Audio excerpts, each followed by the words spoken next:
अस्सलाम वालेकुम। उम्मीद करती हूँ आप सब खैर खैरियत से होंगे। अल्हम्दुलिल्लाह, अल्लाह पाक के फ़ज़ल से मैं भी बिल्कुल ठीक हूँ। आज है जुम्मा और आज मेरे हस्बैंड को जो है काम से छुट्टी है। मैं सुबह नमाज़ पढ़ने के लिए उठी थी तो बस मुझे बहुत ज़्यादा भूख लग गई। कुछ ड्राई फ्रूट्स और फ्रूट्स पड़े हुए थे, फिर मैंने वो प्लेट में डाले और खाए। साथ में बीटरूट का जूस मैंने बना लिया। टेस्ट वाइज तो बस ओके था, बट इसके हेल्थ बेनिफिट्स काफ़ी ज़्यादा हैं। साथ मैंने जी टिकटॉक स्क्रॉल की। बाकी सब अभी सो ही रहे थे क्योंकि आज मेरे हस्बैंड जो हैं वो जल्दी नहीं उठेंगे। छुट्टी वाले दिन उनको ये होता है कि मैंने सोना है, हफ्ते के बाकी दिन मैं जल्दी उठता हूँ, मैं काम करता हूँ, तो बस आज छुट्टी वाले दिन मुझे कोई ना उठाए। फिर मैं अभी ज़्यादा तंग नहीं करती उन्हें। ये जी उरहान, यहाँ पर जी उरहान भी उठ गया था और इससे भी मैंने प्लेट में थोड़े से ड्राई फ्रूट्स दिए। ये हैं फूल मखाना। इसके बहुत हेल्थ बेनिफिट्स हैं, बच्चों के लिए भी बड़ों के लिए भी। सारे सो ही रहे थे तो मेरा ना आज मूलियों वाली रोटी खाने को बड़ा दिल कर रहा था। मेरे हस्बैंड बाज़ार गए थे तो वहाँ से मूलियाँ लेके आए थे मेरे खाने के लिए। मैंने मंगवाई थी, बट ना अभी वो बहुत ज़्यादा कड़वी थी। खाई तो वो जानी नहीं थी। मैंने कहा ऐसी पड़ी रहेंगी, क्यों ना इनके पराठे बना लूँ। बस फिर मैंने इन्हें कद्दूकस किया और स्पाइसेस वगैरह डाले और पराठे बनाए। फिर मैंने जी अपने हस्बैंड को भी उठाया और बच्चों को भी। हस्बैंड को कहा कि जाएं जाके दही लेके आएँ, वो दही लेने चले गए और बच्चों को भी मैंने खाना दिया। दही के साथ तो ये बहुत ज़्यादा मज़ेदार लग रहे थे, काफ़ी ये स्पाइसी थे। बच्चे जो थे वो उनको खाने में ज़रा मुश्किल हो रही थी, लेकिन हमें तो बड़ा मज़ा आया। ये जी दही भी काफ़ी अच्छा था, काफ़ी अच्छा। अच्छा जी, उसके बाद कल मेरे हस्बैंड फैसलाबाद गए थे किसी काम से, तो वहाँ से बच्चों के लिए कपड़े लेके आए। सर्दी आ रही है, मौसम चेंज हो रहा है और बच्चों के सीज़न वाइज कपड़े लेने ही पड़ते हैं क्योंकि बच्चों की हाइट और साइज़ में फ़र्क आता रहता है, तो बस फिर कपड़ों के साइज़ भी आपको बदलने पड़ते हैं। ये जी 3-3 सूट जो थे दोनों बच्चों के लेके आए, काफ़ी प्यारे थे, इनकी क्वालिटी भी काफ़ी अच्छी थी। हमने ना कुछ दिनों तक जाना है मेरी नानी के पास, मेरे ननिहाल में, तो बस फिर उसके लिए बच्चों के नए कपड़े तो चाहिए।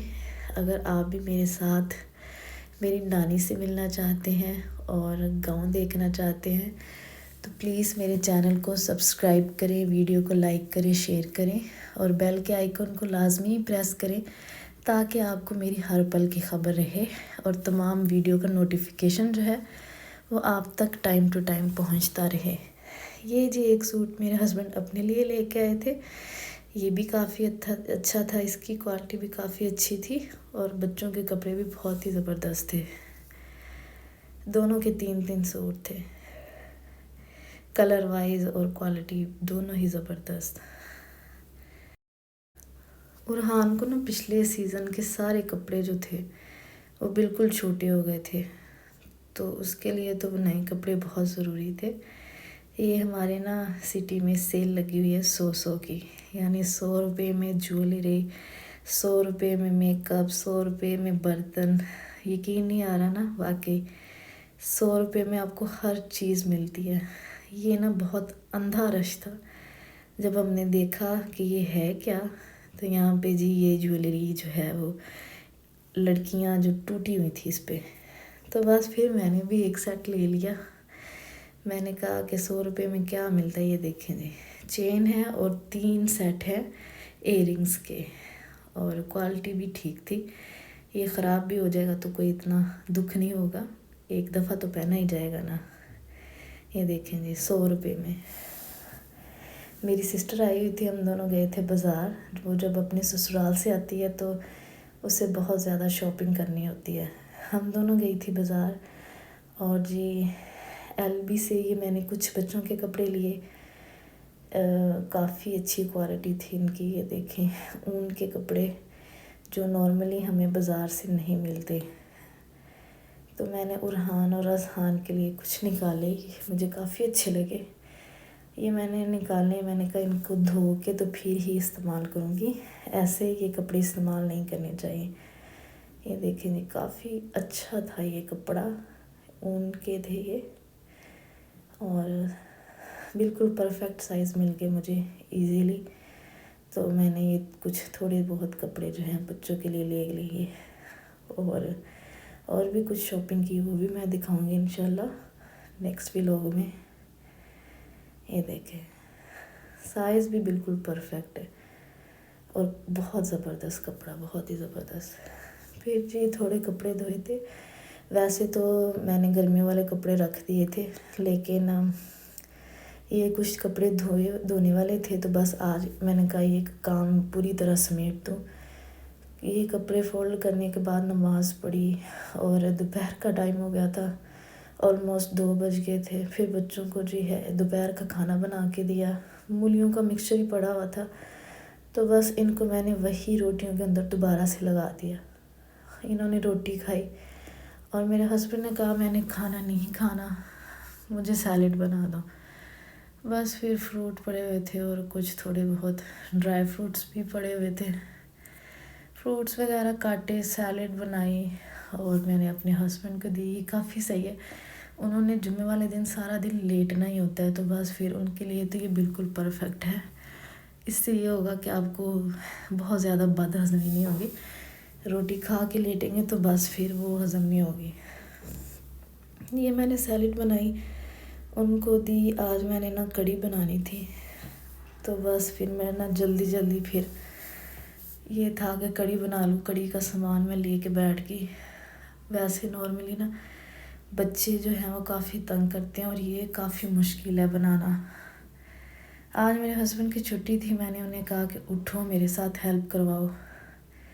उन्होंने जी आलू काट दिए और मैंने जल्दी मसाला बनाया, कटिंग वगैरह की सब चीज़ों की, और मैंने कहा जल्दी जो है ना ये काम ख़त्म करके इन्हें पकाने की तैयारी शुरू करूँ।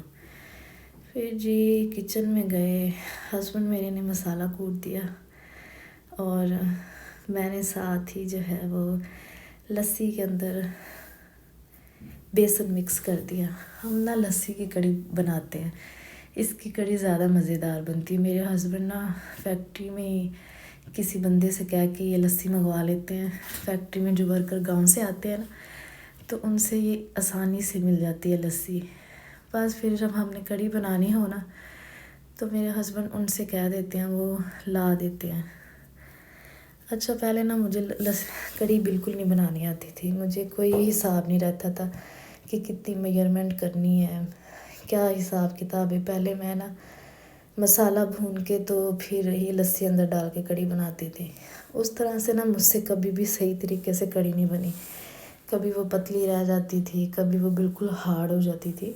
हार्ड तो बहुत कम हुई, लेकिन मुझसे ज़्यादा ना पतली रह जाती है, क्योंकि मैं बेसन डालने में ना बड़ा डरती हूँ कि कहीं ज़्यादा ना हो जाए। फिर ज़्यादा हो जाए ना तो कढ़ी में बॉयल आना मुश्किल हो जाता है और वो बिल्कुल भी अच्छी नहीं पकती। मेरे ससुराल में पतली कढ़ी पसंद करते हैं। मेरी सास कहती होती है कि कढ़ी ना पतली पतली अच्छी लगती है, वो बिल्कुल हार्ड अच्छी नहीं लगती। बट मेरे मायके में बिल्कुल नॉर्मल कढ़ी खाते हैं, लाइक बहुत ज़्यादा पतली भी ना हो और बहुत ज़्यादा हार्ड भी ना हो। तो बस आज ना बिल्कुल एग्जैक्ट मेजरमेंट्स हुई थी मुझसे, बिल्कुल सही वो मैंने नाप के डाल दिया बेसन लस्सी के अंदर, तो बिल्कुल परफेक्ट वो कढ़ी बनी। कढ़ी मिक्स करके तो मैंने रख दी चूल्हे के ऊपर, वो पकती रही साथ साथ। और साथ मैंने कहा ये पकौड़ों का मिक्सचर भी बना लेती हूँ, क्योंकि ये भी मैं साथ ही फ्राई करने वाली थी। मैंने ज़ोहर का टाइम हो गया था, हम लोग नॉर्मली जल्दी खाना खा लेते हैं, मेरी और मेरे बच्चों की यही आदत है, ज़्यादा लेट तक खाना नहीं खाते, जल्दी मैं खाना बना लेती हूँ। लेकिन आज कढ़ी के चक्करों में थोड़ी लेट हो गई थी, ये ऑलमोस्ट मगरिब का टाइम हो गया था, तो अभी मेरी कढ़ी मैंने रखी थी। बस साथ ही मैंने फिर पकौड़ों का मिक्सचर तैयार कर लिया, सारे स्पाइसेस वगैरह डाले और मैंने कहा ये भी तैयार करके मैं साथ ही दूसरे चूल्हे पे जो है वो पकोड़े बना लेती हूँ। इस तरह से ज़रा जल्दी काम हो जाएगा। अच्छा, आप ना जब कुछ ऐसा काम कर रही हूँ ना, कोई टफ़ चीज़ बना रही हूँ जो बनाने में मुश्किल हो, तो किचन में कोई गंद बजता है कि मैं क्या बताऊँ। अभी मैं साथ साथ सारा कुछ ना समेट रही थी, लेकिन फिर भी इतना ज़्यादा किचन बिखर गया ना कि मैं क्या ही बताऊँ। जिसको समेटने की भी मेरे अंदर हिम्मत नहीं रही। पता नहीं क्यों कढ़ी बना के पकोड़े बना के ना मेरी कमर में इंतहाई दर्द शुरू हो गया कि किचन समेटने की हिम्मत ही नहीं बची। इतने बर्तन इकट्ठे हो जाते हैं, यकीन मानिए। ये मेरे हस्बैंड भी मेरे साथ ही थे, वो भी मुझसे मेरी हेल्प करवा रहे थे। आज छुट्टी का इतना तो मुझे फ़ायदा हुआ। वैसे नॉर्मली जो है वो बिल्कुल भी हेल्प नहीं करवाते, किचन में नहीं आते, लेकिन आज पता नहीं कहाँ उनके अंदर जो है वो फरिश्ता कोई आया हुआ था, तो उन्होंने मेरी हेल्प करवाई और मुझे भी काफ़ी आसानी रही कढ़ी बनाने में। मैं बस मिक्सचर बना रही थी और वो मुझे ना चीज़ें पकड़ाए जा रहे थे साथ साथ। अच्छा, जब ना कोई ऐसी चीज़ बनती है ना, लाइक कढ़ी वगैरह हो गई, चावल या कोई ऐसी स्पेशल चीज़, तो हम ना अपने मोहल्ले में, मेरा मायका भी करीब है, तो मेरी पूरी कोशिश होती है कि मैं सब घरों में दूँ, क्योंकि जब मेरे मायके में कुछ अच्छी चीज़ बनती है तो वो हमारे घर में लाजमी दे के जाते हैं। कढ़ी पके तो फिर भी दे के जाते हैं, चावल वगैरह।